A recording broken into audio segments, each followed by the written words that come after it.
الحمد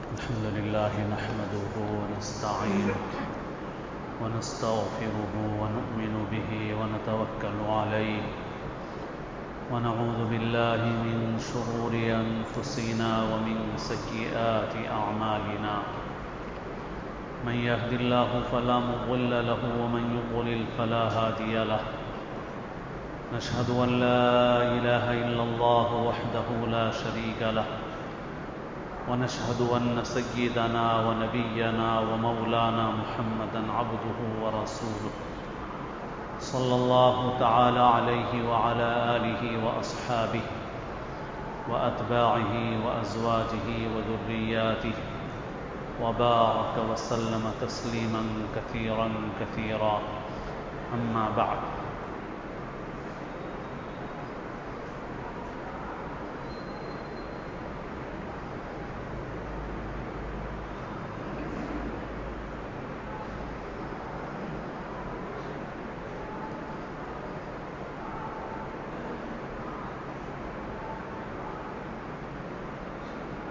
قابل احترام بزرگوں، عزیز دوستوں اور ساتھیوں، اللہ تعالیٰ نے ہمیں مسلمان بنایا اور ایک ایسا دین عطا فرمایا جو فطرت کے عین مطابق، جس کی تعلیمات فطرت کے عین مطابق ہیں۔ دنیا میں بہت سے لوگ مذہب پر عمل کرنے کے لیے دنیا سے اپنا رشتہ منقطع کر لیتے ہیں، کٹ جاتے ہیں، راہب بن کر زندگی گزارتے ہیں اور سنیاس لے کر کے زندگی گزارتے ہیں، شادی نہیں کرتے اور دنیا سے قطع تعلق اختیار کرتے ہیں۔ مگر ہمارے دین نے ہمیں یہ تعلیم دی ہے کہ مسلمان کو دنیا میں رہنا ہے، شادی بھی کرنا ہے، تجارت بھی کرنا ہے، لوگوں کے ساتھ رہنا ہے، مال کمانا بھی ہے، مال خرچ کرنا بھی ہے، اور دنیا کو اس طرح سے برتنا ہے، استعمال کرنا ہے کہ اس سے اللہ راضی ہو جائے۔ اور یہی دین، دنیا کو اس طرح سے استعمال کرے کہ اللہ راضی ہو جائے، اس سے بس یہی دین ہے۔ دنیا کو چھوڑنے کے لیے نہیں کہا، مگر دنیا کو صحیح استعمال کرنے کے لیے کہا۔ دنیا میں اللہ نے نظام، جو اسباب کا جو نظام اللہ نے بنایا ہے، اس میں سب سے قیمتی سرمایہ جو انسان کے پاس ہے وہ انسان کا وقت ہے۔ پھر اس کے بعد اللہ نے اس کو جو سرمایہ دیا ہے وہ مال ہے، مادی اسباب ہیں، وسائل ہیں، ذہنی صلاحیتیں بھی ہیں، وہ گویا وقت کے اندر شامل ہے۔ جو انسان کے اندر اللہ نے وقت انسان کو دیا، اس کے اندر کچھ ذہنی صلاحیتیں رکھی ہیں۔ پھر باہر اللہ نے مال رکھا ہے، مادی اسباب رکھے ہیں، وسائل رکھے ہیں۔ آدمی اپنے وقت کو بھی صحیح استعمال کرے، اپنی ذہنی صلاحیتوں کو بھی صحیح استعمال کرے، اور اللہ نے جو مال دیا، جو مادی اسباب دیے، مادی وسائل دیے، ان کو بھی صحیح استعمال کرے۔ یہ دین سے اس کا گہرا تعلق ہے۔ یہ پوری طرح سے دین سے جڑی ہوئی باتیں ہیں، یہ دین سے الگ نہیں۔ اسی لیے اللہ نے ایمان کے بعد، کلمہ پڑھنے کے بعد، صحیح عقیدہ اختیار کرنے کے بعد سب سے پہلے جس عبادت کا حکم دیا وہ نماز ہے، اور نماز کے فوری بعد جس عبادت کا حکم دیا وہ زکوٰۃ ہے۔ نماز کے ساتھ اللہ نے جگہ جگہ جوڑ کر کے زکوٰۃ کا ذکر فرمایا، انفاق کا ذکر فرمایا۔ اقیموا الصلاۃ وآتوا الزکاۃ یقیمون الصلاۃ ومما رزقناہم ینفقون۔ پورا قرآن شریف دیکھ لیجئے، احادیث شریفہ دیکھ لیجئے، جس میں بار بار ان کی تاکید کی گئی، خرچ کرنے کے فضائل بیان کیے گئے۔ اب آدمی مال کب خرچ کرے گا، زکوٰۃ کب دے گا، انفاق کب کرے گا؟ جب آدمی کے پاس مال رہے گا۔ تو معلوم ہوا کہ مال کا ہونا، مال کا حاصل کرنا، مال کا کمانا برا نہیں ہے۔ مال کمانا چاہیے، مال حاصل کرنا چاہیے، مگر اس کا استعمال بھی صحیح کرنا چاہیے۔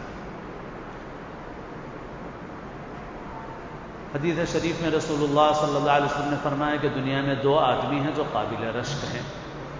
ایک وہ آدمی ہے جس کو اللہ نے علم دیا، حکمت دی، دانائی دی، سمجھ دی، اس کے ذریعے وہ لوگوں کے درمیان فیصلے کرتا ہے، لوگوں کی رہنمائی کرتا ہے، لوگوں کو مسئلے بتاتا ہے، لوگوں کو علم سکھاتا ہے.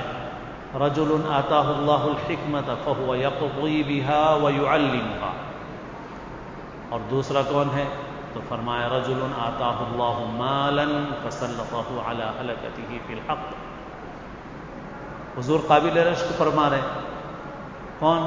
وہ آدمی جس کو اللہ نے مال دیا اور پھر اس مال کو صحیح طریقے سے صرف کرنے کی اللہ نے توفیق دی.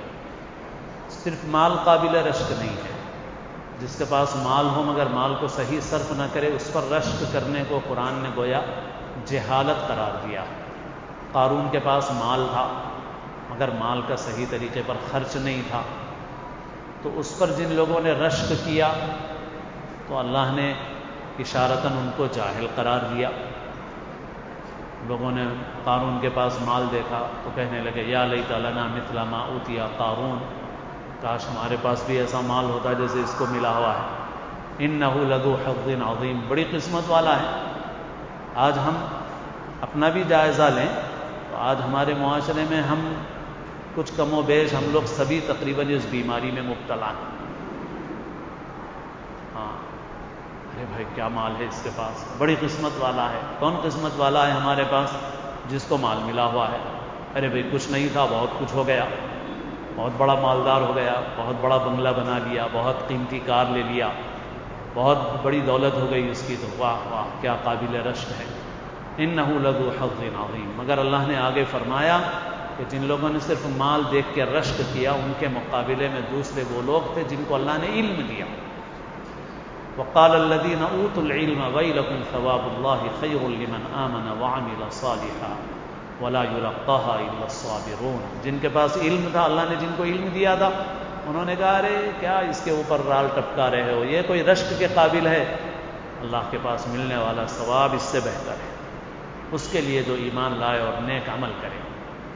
تو اللہ نے ان کو علم والا قرار دیا. تو معلوم ہوا کہ پہلے والے جو لوگ تھے وہ علم سے محروم تھے، جہالت میں مبتلا تھے.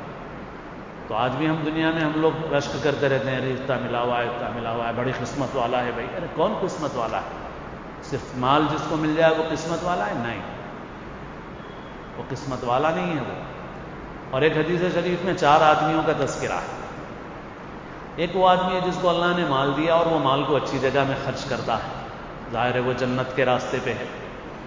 دوسرا وہ آدمی ہے جس کو اللہ نے مال دیا اور وہ اس کو گناہ میں خرچ کرتا ہے، اسراف میں خرچ کرتا ہے، فضول خرچی کرتا ہے، گناہ کے کام کرتا ہے، تو ظاہر ہے وہ دوزخ کے راستے پر ہے.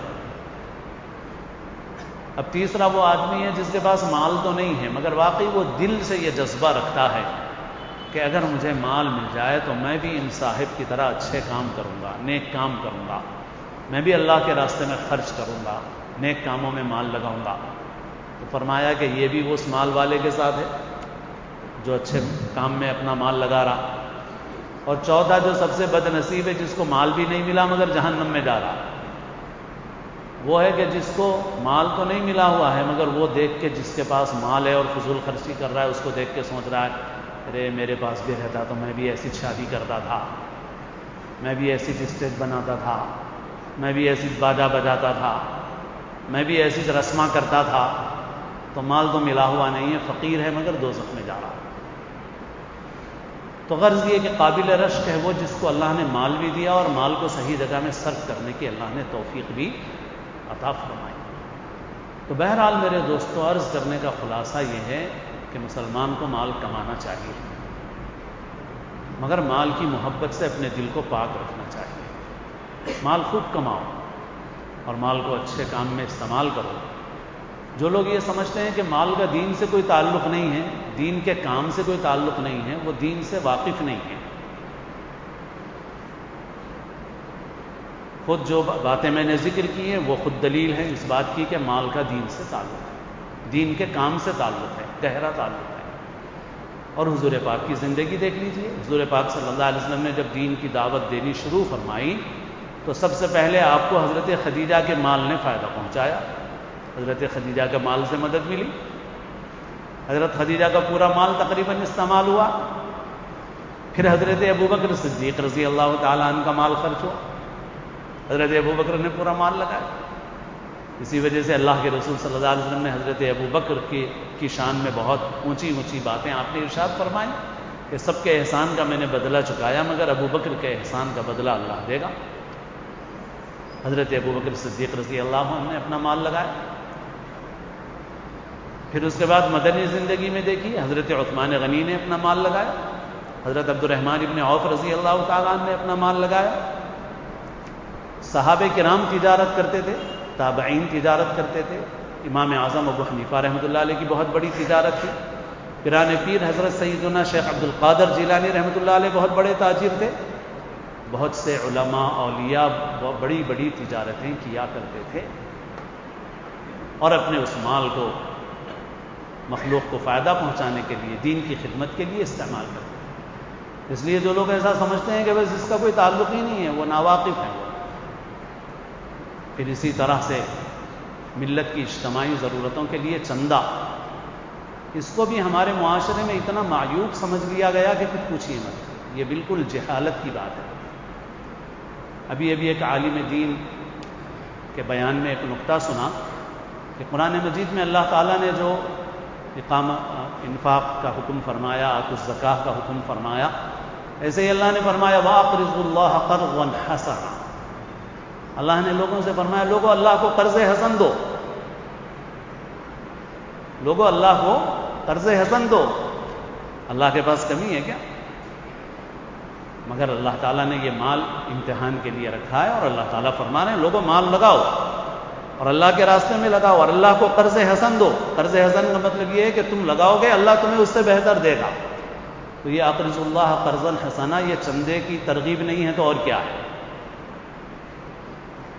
اور رسول اللہ صلی اللہ علیہ وسلم نے بھی مختلف موقعوں پر چندے کی ترغیب فرمائی. مولانا انعام احمد صاحب ایک نوجوان عالم دین ہے, تشریف لا چکے ہیں. ان کی ایک بات بکثرت سناتا بھی ہوں میں کہ ایک مرتبہ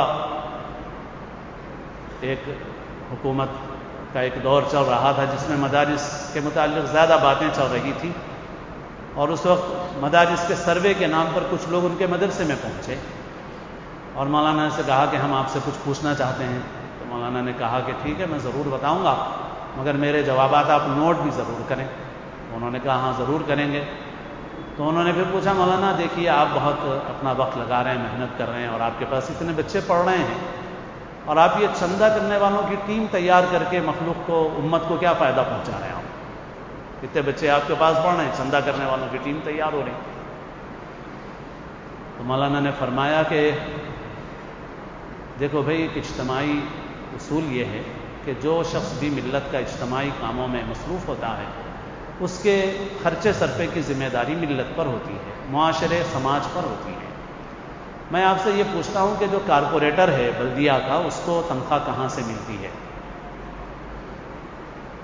اور جو ایم ایل اے ہے اس کو کہاں سے ملتی ہے, جو ایم پی ہے اس کو کہاں سے ملتی ہے, جو سی ایم اور پی ایم ہے چیف منسٹر اور پرائم منسٹر ہے اس کو تنخواہ کہاں سے ملتی ہے, صدر جمہوریہ کو تنخواہ کہاں سے ملتی ہے, چیف جسٹس کو تنخواہ کہاں سے ملتی ہے؟ سب کو تنخواہ ٹیکس کے پیسوں سے ملتی ہے جو در حقیقت چندے کا پیسہ ہے. یہ سماج کا اصول ہے کہ جو سماج کے کاموں کے لیے اپنے کو فارغ کرے گا اس کی ذمہ داری سماج کے اوپر رہے گی.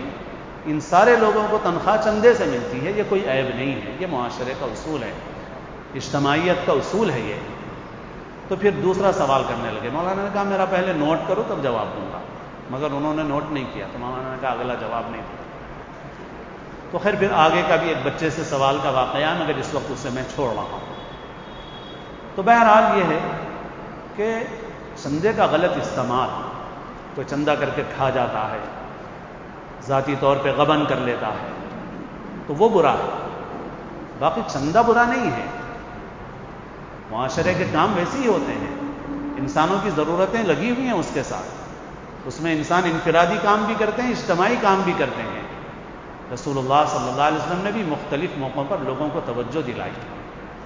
حضرت قاری صدیق احمد صاحب باندی رحمۃ اللہ علیہ جو ہمارے استاد ہیں, ہمارے محسن ہیں, حضرت کا واقعہ بھی سنا چکا ہوں کہ لکھنؤ میں حضرت کی دارے میں تھے حضرت کی طبیعت میں بہت استغنا تھا. میں نے جن بزرگوں سے بہت تاثر لیا اس معاملے میں، حضرت مولانا علی میاں ندوی رحمۃ اللہ علیہ، اللہ نے بہت موقع دیے مگر بہت سادہ زندگی گزاری، بہت فقیرانہ زندگی گزاری.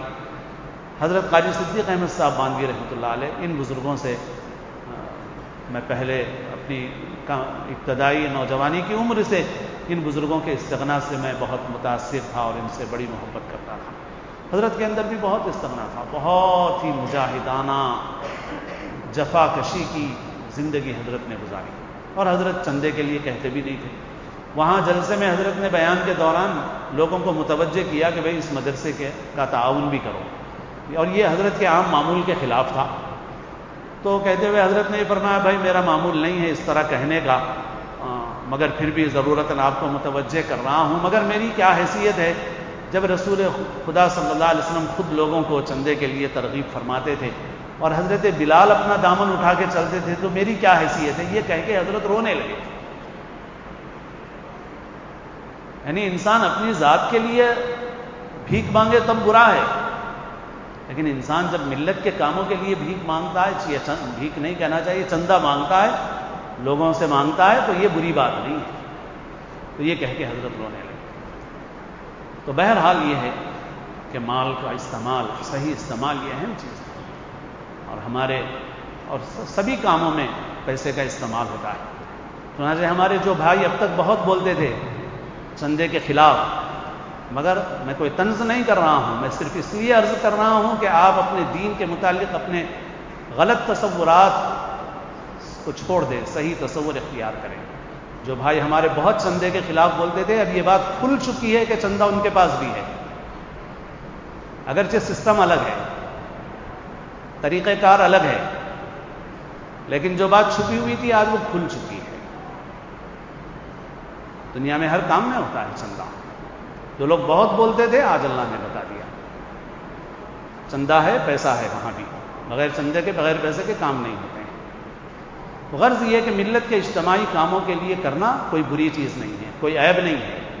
طریقہ کار الگ ہوگا، سسٹم الگ ہوگا، لیکن ہے. اللہ کے رسول صلی اللہ علیہ وسلم نے ترغیب دی لوگوں کو، اور لوگوں نے اپنا مال جمع کیا، کم زیادہ لے کر کے آئے. ایک صحابی جن کے پاس کچھ نہیں تھا، جب انہوں نے سنا اعلان اور دیکھا کہ میرے پاس تو کچھ بھی نہیں ہے، تو ایک باغ میں گئے، مزدوری کی، اور مزدوری کے بعد ان کو تھوڑا سا اناج اور غلہ ملا، 1-2 سیر. تو وہ غلہ لے کر کے حضور کی خدمت میں آئے. حضور آپ نے اعلان فرمایا میرے پاس تو کچھ نہیں ہے، مگر میں نے مزدوری کی اور میں نے یہ اناج اور غلہ حاصل کیا 1 دن کی مزدوری میں، یہ آپ کی خدمت میں پیش کر رہا ہوں، اور تو کچھ میرے پاس نہیں ہے. تو حضور پاک صلی اللہ علیہ وسلم نے اسے ڈال دیا اوپر، دوسروں کے مال کے اوپر، اور فرمایا کہ اس کی برکت سے امید ہے کہ اللہ دوسروں کے صدقے کو قبول کر لے گا. مدرسوں کے معاملے میں بھی ہمارے بزرگوں نے جو عوام الناس سے 2 پیسے جوڑنے کا جو نظام بنایا، وہ اسی لیے ہے. ایک عام آدمی، اسی لیے میں بہت سے لوگوں کو کہتا ہوں، بہت سے لوگ مسجد کے لیے آتے ہیں، بولتے ہیں کہ کوئی ایسے لوگوں سے ملا دو کہ ایک صاحب مسجد بنا دیں. میں کہتا ہوں بھائی میرا تو رجحان یہ ہے کہ جتنا عوام کے چندے سے بنے اتنا اچھا ہے. اعلان ہوتا ہے، وہاں ایک آدمی ٹھہرا رہتا ہے، لوگ جاتے جاتے کوئی 10 روپے ڈالتا ہے، کوئی 20 روپے، کوئی 50 روپے، وہ بہت خوش دلی سے ڈالتا ہے، اخلاص سے ڈالتا ہے. مجھے تو اس مال میں زیادہ برکت معلوم ہوتی ہے. ایک چھوٹی سی دکان والا دیتا ہے، 10 روپے دیتا ہے، 20 روپے دیتا ہے، خلوص سے دیتا ہے، دین کی عظمت کے ساتھ دیتا ہے، محبت کے ساتھ دیتا ہے، اس کے اندر بڑی برکت ہے. دارالعلوم دیوبند کے ایک سفیر صاحب ایک جگہ جایا کرتے تھے، اور اس زمانے میں 60 پیسے کا چندہ تھا. پیسے کی قیمت آہستہ آہستہ گھٹی ہے. تو ایک بڑی بھی بہت عرصے سے چندہ دیتی تھی، مگر کچھ دنوں سے سفیر صاحب نے جانا بند کر دیا. تو ان بڑی بھی نے اطلاع کی کہ بھائی ہمارے پاس سفیر صاحب نہیں آ رہے ہیں. تو محتمم صاحب نے بلا کے پوچھا کہ بھائی وہ بڑی بھی کا چندہ تھا، اتنے عرصے سے آپ کیوں نہیں جا رہے ہیں؟ انہوں نے کہا کہ بھائی وہاں کا کرایہ اتنا ہو گیا ہے کہ وہ کرایے میں اس سے زیادہ پیسے لگ جاتے ہیں، تو اس وجہ سے اب میں نے وہاں جانا چھوڑ دیا. تو حضرت نے فرمایا، محتمم صاحب نے فرمایا کہ نہیں، وہ بہت پرانا اور بہت خلوص والا چندہ ہے، تم چاہے اس کے لیے کرایہ زیادہ لگے مگر جاؤ اور وہ چندہ لے کے آؤ. وہ چندہ لے کے آؤ۔ اور میرے دوستو، اس وقت مدارس میرا موضوع نہیں ہے، مگر درمیان میں عرض کر رہا ہوں آپ سے کہ مدارس کی حفاظت کر لو۔ بہت بری نظریں لگی ہوئی ہیں لوگوں کی، اور صورتحال ایسی ہے، اور جیسے میں اکثر کہتا ہوں کہ بھائی بدعنوان لوگوں کی میں تائید نہیں کر رہا ہوں، مگر آپ ان کی وجہ سے آپ ساروں کو ایک ہی صف میں کھڑا کریں تو آپ اپنا بہت بڑا نقصان کریں گے، ملت کا نقصان کریں گے، انسانیت کا نقصان کریں گے آپ بہت بڑا۔ اور اب تو ایسے عزائم ہیں کہ تعلیم کے نام پر ہمارے بچوں کو شرک میں، بت پرستی میں مبتلا کر دیا جائے۔ مدارس کی فکر کرو، مکاتب کی فکر کرو، اپنے مال کو اس میں بھی لگاؤ۔ تو بہرحال میرے دوستوں، میں یہ عرض کر رہا ہوں کہ ملت کو اس وقت جن کاموں کی ضرورت ہے، میری یہ گفتگو دراصل اپنی گزشتہ گفتگوؤں کا تسلسل ہے میرا، کہ مسلمانوں کو موجودہ حالات میں کیا کرنا چاہیے۔ تو ایک بڑی اہم چیز یہ ہے کہ مسلمانوں کو اپنے مال کی حفاظت کرنا چاہیے، مال کو صحیح طریقے سے استعمال کرنا چاہیے۔ اللہ نے حیدرآباد کے مسلمانوں کو ایسے طریقے سے مال دیا کہ گمان بھی نہیں تھا، لیکن حیدرآباد کے مسلمانوں نے اسے چونے مٹی میں لگا دیا یا تقریبات میں اڑا دیا، چھلے چھٹی میں، عقیقے میں، ولیمے میں، شادیوں میں، رسموں میں، یا بلڈنگیں بنا لی، کالونیاں بن گئی اچھی اچھی، اور آج جب ایگزٹ لگ رہی ہے تو چھابو کے چھابو ہیں، جہاں کے وہاں کھڑے ہوئے ہیں، کچھ نہیں ہے۔ پھر کس چیز میں مال لگایا آپ نے؟ اور تجارت ہمارے نبی کی سنت ہے، صحابہ کی سنت ہے، اور تجارت سے قوموں کا وزن رہتا ہے۔ ہمارے ملک کے وزیر اعظم ہماری تقریبات میں نہیں آتے، ہماری عید کی مبارکباد بھی دینا نہیں چاہتے، لیکن وہ بوہروں کے پاس گئے، ان کی شال اوڑی۔ وہاں کیوں گئے؟ وہ بوہروں کے پاس تجارت ہے۔ غرض یہ کہ تجارت اہم چیز ہے، اس سے بہت قوموں کا وزن رہتا ہے، اور رسول اللہ صلی اللہ علیہ وسلم نے بھی توجہ فرمائی۔ تفصیل کا موقع نہیں ہے، مگر سیرت کی جو بڑی کتابیں ہیں وہ پڑھیے آپ۔ مدینہ آنے کے بعد حضور پاک صلی اللہ علیہ وسلم، جیسے لوگ سمجھتے ہیں بعض حضور صرف نماز پڑھتے رہے، جی نہیں، حضور نے حکمت عملی کے جتنے طریقے تھے سب اختیار فرمائے، فوجی نقطۂ نظر سے بھی اور معاشی نقطۂ نظر سے بھی حضور نے اپنا بازار قائم فرمایا۔ حضور نے اکنامی پر، معیشت پر کنٹرول کیا مدینہ منورہ آنے کے بعد حضور پاک صلی اللہ علیہ وسلم۔ یہودیوں کا غلبہ تھا مدینے میں، معیشت پر کنٹرول یہودیوں کا تھا، حضور پاک صلی اللہ علیہ وسلم نے ایک ایسی حکمت عملی اختیار فرمائی کہ یہودیوں کا کنٹرول ختم ہو گیا اور مسلمان آزاد ہو گئے ان کے کنٹرول سے۔ تو بہرحال دین کا تصور بہت وسیع اور جامع ہے، اور مسلمانوں کو اپنی معیشت کی فکر کرنا ہے، اپنے مال کی حفاظت کرنا ہے، پیسے کو جوڑنا ہے، اور اس پیسے کو صحیح کام میں استعمال کرنا ہے۔ کمانے میں محنت کرو، کماؤ، حلال طریقے سے کماؤ۔ سوال ہوگا کہاں سے کمایا، کہاں خرچ کیا، دونوں ہوں گے سوال۔ صحیح طریقے سے مال کماؤ، صحیح جگہ پہ خرچ کرو، فضول خرچی میں، اسراف میں، گناہ میں اپنا مال مت لگاؤ۔ اور ملت کی اجتماعی ضروریات بہت متقاضی ہیں کہ آپ اپنا مال اس میں لگائیں، بہت تقاضے ہیں، مگر ہم لوگ غفلت میں پڑے ہوئے ہیں، ہم متوجہ نہیں ہیں۔ ہمارا طرز عمل صرف اتنا ہے کہ کوئی چندے کے لیے آئے تو ہم اسے چندہ دے دیتے ہیں، لیکن یہ کافی نہیں ہے، ہمیں اور آگے بڑھنے کی ضرورت ہے اور کام کرنے کی ضرورت ہے، اس رخ سے بھی، اس گوشے سے بھی۔ اللہ تعالیٰ اپنے فضل سے، اپنے کرم سے مجھے آپ کو سب کو دین کی صحیح سمجھ نصیب فرمائیں۔ اللہ تعالیٰ ہمیں حلال کمانے کی اور صحیح طریقے پر خرچ کرنے کی توفیق نصیب فرمائے۔